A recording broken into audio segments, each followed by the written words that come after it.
Hi everyone. I know that Instagram is still calling for people to come into the live, which is okay. I will just, make an introductory talk.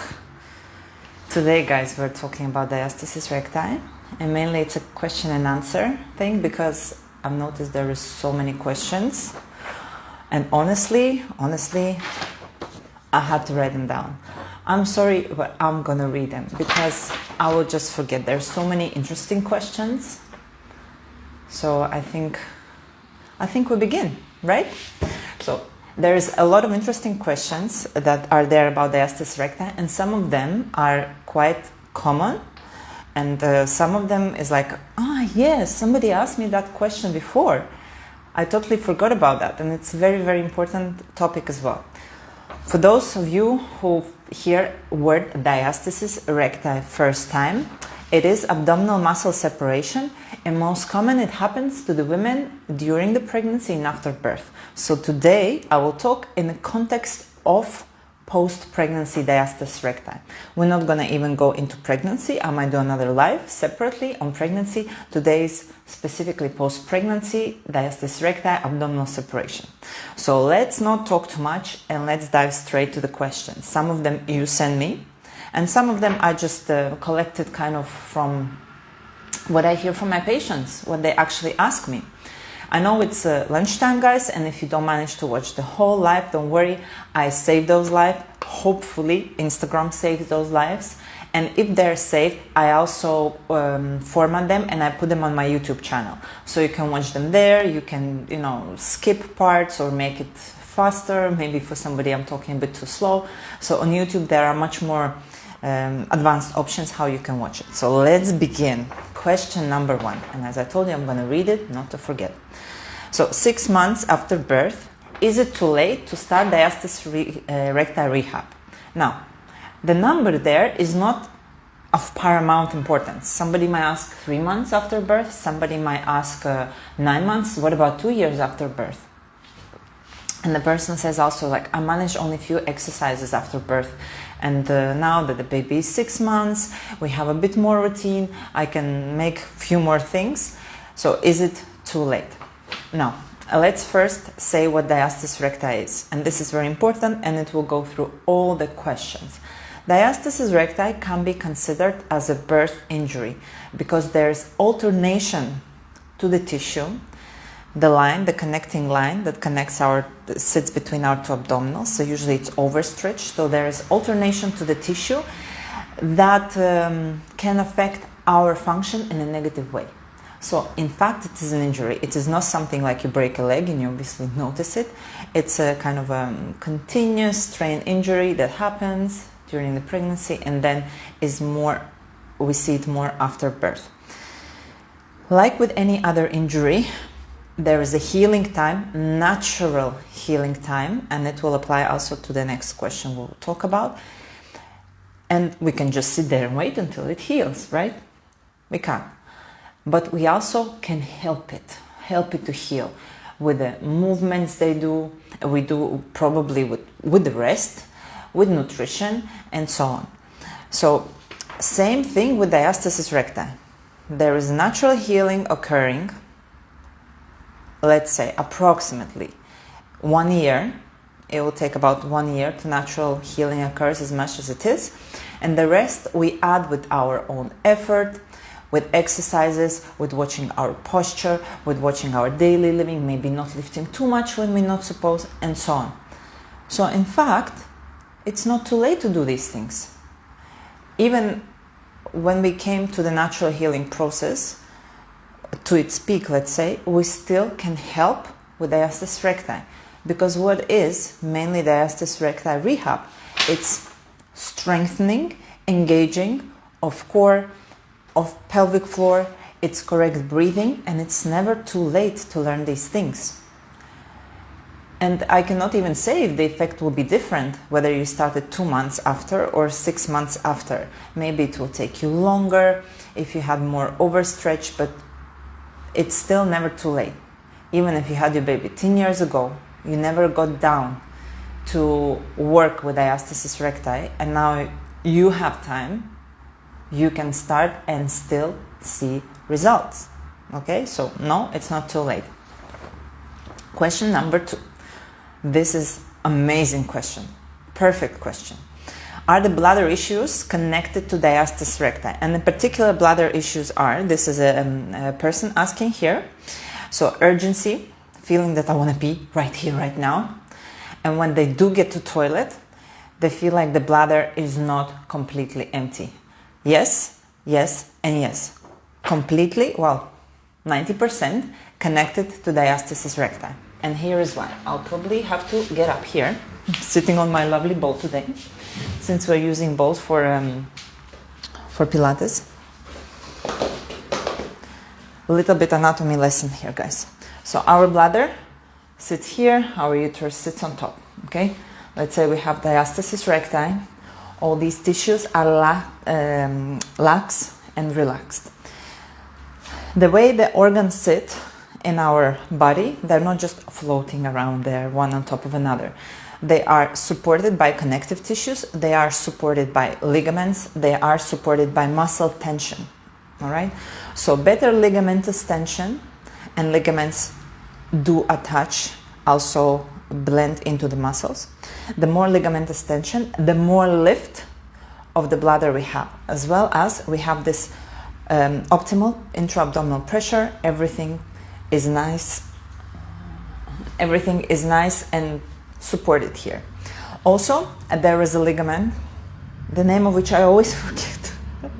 It has a very funny name. I will write it down in the comments. That comes from the tip of our bladder and blends into the abdominal wall. All right. So when our abdominal wall is overstretched, hence diastasis, separation, the ligament that holds our bladder nice and on top is dropped. Okay. So the bladder also drops. Plus, if we had the diastasis recti, we went through pregnancy, through birth, it is quite likely that there will be some pelvic floor dysfunction, maybe weakness, all right? Again, not fully supported bladder. Now, why the urgency occurs? This is a very, very important bit. Our bladder sits nice and high. Let me see if I can draw it for you. Oh, I can't find my... Never mind. Didn't prepare properly. If the bladder sits here, our uterus is here, it's nice and round and sits, collects the urine, all right? And at the bottom of the bladder, there is so-called nerve triangle. Those are the nerves who perceive that, okay, the bladder is full, send the signal to our brain, says, okay, go and empty me now. When the bladder drops, okay, and drops into vaginal wall, there is not much support here, the abdominals are weak, the bladder has dropped. There is kind of a little pocket is formed that drops into our vagina. And this pocket is quite often accumulating that urine. So when you go to pee, you kind of empty it and you're not sure, you get up, that accumulated urine there is still in there and it irritates the triangle of nerves that again starts to shout to our brain, hey, I'm not empty, where are you going? All right. One way how you can try and help to fix it, it doesn't work always 100%, but one thing you can do, I think I have reels about it, when you sit on the toilet and you pee, try just to add a bit of rotation, a bit of wiggle, bit of movement. Sometimes this might be enough, okay, to get the extra urine out. A little bit of wiggle, forward and back. Otherwise, guys, rehab, definitely, pelvic floor rehab exercises. I have whole 12 lesson classes, 12 lessons, 30-minute classes that focuses only on this, okay? Engagement of pelvic floor, abdominals, to give that lift to inner organs as much as possible in a certain given occasion to reduce that urge. All right, and the Black Friday is coming, so we'll have them on sale. Great news. Now, let's move on. Otherwise, we'll stay here until the night. All right, nice one. Does exclusive breastfeeding after diastasis affects diastasis healing? I was trying to find a research, to present you research like a proper person in science, if there is kind of biochemical model on how. Now, there is definitely prolactin flowing a lot, even if you don't exclusively breastfeed in the beginning. If you decided not to breastfeed, or you maybe breastfed a bit, still after birth, quite a bit of prolactin flowing around. So prolactin slows things down, slows the regeneration of the tissue. Number one. Number two, if you are breastfeeding exclusively or not exclusively, your body has to use a certain amount of nutrients that you are consuming to produce milk. And for your body to produce milk, because there is the demand going on, it's a priority, okay? It's priority. All the protein, all the fat, all the nutrients, it goes into your milk. Your body will suck out as much as it can. It's a protective mechanism of nature to give to the next generation the best you can. This is why you start to lose your hair. This is why you start to become anemic. This is why you start to have problems with the thyroid. This is why healing of the tissues doesn't occur fully, because amino acids, protein, a lot of it, not all of it, but a lot of it goes to produce your milk. So it can affect the healing, especially if your nutrition is, you eat whenever you remember, whenever baby is asleep, and if the baby doesn't sleep much, well, it is what it is. Another thing I wanted to say about, yes, breastfeeding. Purely physical. How do we breastfeed? Okay, most of the time sitting. Okay, we have a baby here. I haven't seen a mother who sits with a beautiful posture and breastfeed. Even if you have 3 pillows around and baby on the pillow, we will slouch. Baby grows, not always we have a pillow, so we start to have this pressure going on the belly. Okay, so this compression, and it does not repeat itself once or twice. It's a daily occurrence. So this can also affect the healing. All right, there is extra stress, purely physical, because we hold the baby and there is a pressure going on, and we slouch, especially when the baby grows. Nice. Next one. Belly fat and diastasis, are they connected? Honestly, guys, of the 10 years, I have seen many ladies with diastasis recti. I would say in 80% of the times, there is not much belly fat going on. You know what there is going on? There is going on poor posture, and this compression from the top here, from the ribs, because non-optimal breathing, and this belly is falling out, and because on the top you feel here a bit of skin, a bit of fat, natural, normal, we need it. All right? Many women confuse it with belly fat. When I get them nice and straight, when we open up their ribs, in most of the cases belly fat disappears, especially if the overall BMI, body mass index, and the weight is, within a limit. Yes, people do put on some extra weight whilst they're pregnant, normal. And if you have extra weight on your bum, extra weight maybe on your legs, it will have extra weight in your belly. But if you are of a slimmer structure, maybe you lost your weight and you say, only this belly. Most of the time, guys, it's not the belly fat, it's the actual diastasis, it's a lack of compression and support, lack of proper rib movement and breathing, lack of pelvic floor support, and things are kind of falling out. It is possible to correct it with the exercises. All right, I'm talking here and talking. Let me grab some water here. My ball went for a walk. Hope it will not kick off the phone. Next question. If you have some more questions, feel free them to type there as well. Right, my favorite. Will diastasis recti close completely? I don't know. And to be honest, I don't care that much. Because when we are looking at diastasis rehabilitation, what we are looking for is to send through the movement, through the breathing, tension, physiological restorative tension through our abdominal that slowly will increase in time through our linea alba and make those tissues thicker so they can support our abdominal wall, our back, our function, work together with the pelvic floor. Will you still have a gap? You might have a gap. You might have 2-finger gap. And if you lay down on the bed and lift your head, I will find the gap.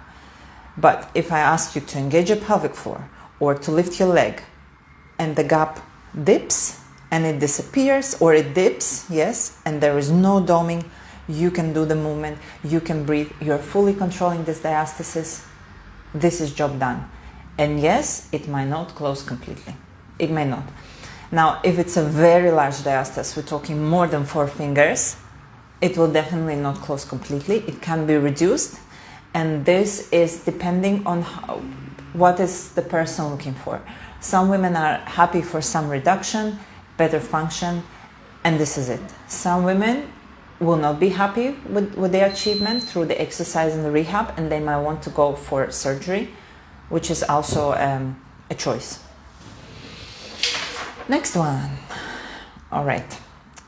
I like this one. Do I make huge damage when I dome? What I mean by the dome? It's very hard to show to myself. I don't have doming. But when you, for example, do your abs or lift your leg, and the area here between 2 abdominals, they're kind of popping up. So it looks like a dome. This is why it's called doming.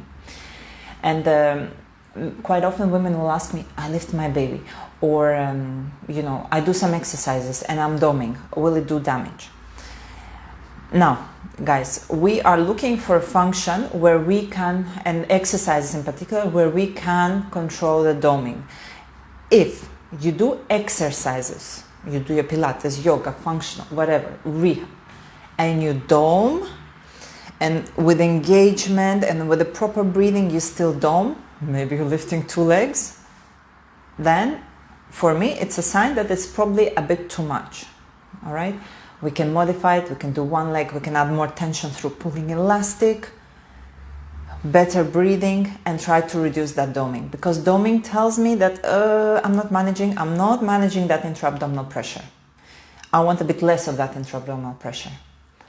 So if you continue doing the same thing all over again and again with doming, yes, potentially it can create a damage. Now, if you run after your kid in the park and you lift them because they're going to fall now, or you lift them off the slide or something, and you dome, nothing going to happen. Once off thing, no. If you remember to do your engagement before you move, great. If you don't worry, once off move like this will not create a huge damage, but continuous systematic doming through exercises that are uncontrolled, yes, it will. Next one. How long do I need to exercise? Here I want to say everybody wants results fast. Let me tell you a few things about exercises. In very general book type of world, I would say somebody who has 3 and less finger diastasis recti, in order to see improvement, not to see full closure, but to see substantial improvement, difference between the pictures, difference in the exercise, you can do more harder exercises, at least 6 weeks, 2 to 3 times a day, 30 minutes each time. Okay? General. You might be one who's healing faster, you have better connective tissues, or you might be the one who needs a little bit more time, work more on the breathing before you start to do any more abdominal stuff. And the most important thing, guys, it needs progression and it needs variety. When you work with diastasis, you cannot do laying down and lifting 1 leg and engaging just the abs and lift 1 arm. Okay, that's acceptable right in the beginning. But then it needs progression. It needs some small equipment. You need to move all the directions, side to side, rotation, 4-pointing, in standing, because this is the functional way. You cannot do it only in one position, in one direction. This is not how we function. Okay? So, how long? I always say 6 weeks, 2-3 times a day, very minimum, half an hour. If you do less than that, if you're lucky, you might see the difference. But if you don't, I won't be very surprised, because it needs consistency. Building this tension, building muscle strength, building habit needs consistency. Next one. Right. When I engage, this is a question from my recent patient from last week. When I engage pelvic floor and abs, please note, pelvic floor and abs, that was the engagement when I was checking her. Like, and she saw that the gap disappears. Okay. Is it normal? That's not normal. That's great, guys. That's amazing. So if you engage, okay, if you do nice deep breath in, you breathe out, engage your pelvic floor, engage your abdominals, you do your move, whatever. Either you go into the plank, or you just rotate or lift the arm, or you open and you can sustain the engagement. And the gap or the doming disappears, or maybe you see a little bit the dip as well. Great job. Great job. This is what we are looking for. This one. Can the bandage help to heal diastasis recti? A lot of times. I receive messages on Instagram, people calling me, also my mom who gave birth. Will the bandage, okay, the belt, post-pregnancy belt, help me with diastasis recti? Short answer, guys, is no. And this is my favorite analogy I like to give. Imagine you broke your leg and you have to wear crutches to protect the leg for a couple of weeks. Same with the bandage. After you give birth, you can wear bandage to protect your abdominals and help your back in the first couple of weeks. Also about the bandage, since I'm talking about this now, it's very important. So it sits very low and supports you from bottom to the top. If it's something very short and just in your middle, it will actually create more pressure down. Okay, so bandage from here to here, nice and tight, always closing it from the bottom to the top. So, the bandage. Lost my thread of thought. Yes, and the crutches. So when you break your leg, you wear those crutches for a couple of weeks until it heals, and then you start walking on it. You start using it. Same with diastasis recti and abdominal healing and pelvic floor healing. You can use the abdominal wrap maybe first 6 weeks, especially if you had a C-section. And then after first, second week, you start to use it less and less, maybe at home a little bit, or the other way around, when you're outside and at home you don't wear it. But the bandage itself, it will not heal diastasis recti. It's a pure passive support. It will just help you to support your organs and back whilst they're healing, initial healing process, and then things must become active. All right, and this one as well, this is a question I get in my DMs regularly. What can you, as me, do as a physiotherapist for my diastasis recti? And this is the question I get in my DMs. It always sounds and implies like I have to do some kind of magic and diastasis recti should heal. Most of the time, I give you tools and you do the job. And this is how the thing works. Now, when somebody comes to me, first of all, I need to assess them to see where is their diastasis, how big it is, how well controlled it is. I always ask if it's okay to assess the pelvic floor, because pelvic floor dysfunction, diastasis recti goes hand in hand. After we assessed all of that and decided how much control or how little control there is, we decide where we can start exercise-wise. Sometimes, from like hands-on point of view, I might work with diaphragm, manual release. I might work with back, manual release. So a lot of trigger points can be there, which is kind of protective reaction, especially if the woman had a C-section, but generally if she has a back pain after birth, right? I might work here with the ribs to open them up if they're compressed and the belly situation is happening here, okay? I might check sometimes abdominals. Abdominals might have a lot of trigger points after contractions and after birth. So this is like from the point of view of manual therapy. But then my main job is to guide you through the basics, initially through the basics.